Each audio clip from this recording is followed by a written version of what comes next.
Ipatutupad Commission on Elections at Metropolitan Manila Development Authority ang pagbawal sa pagdadaos ng campaign motorcade sa 22 pangunahing lansangan sa Maynila.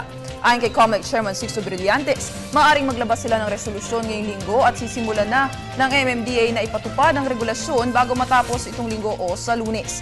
Hindi na nila pahintulutang dumaan ang campaign motorcade sa mga susunod na lugar: EDSA, C5, Quezon Avenue, Marcos Highway, Commonwealth Avenue, España Boulevard, E. Rodriguez Avenue, Ramon Magsaysay Avenue, President Quirino Avenue, Aurora Boulevard, Ortigas Avenue, Shaw Boulevard, Mia Road, Domestic Road, Andrews Avenue, South Superhighway, Taft Avenue, Ross Boulevard, Araneta Avenue, A.H. Lacson Street, Rizal Avenue, A. Bonifacio Avenue. Ang desisyong ito ay ayon sa kahilingan ng MMDA na ideklarang bawal ang mga pangunahing lansangan upang maiwasan ang matinding trapiko.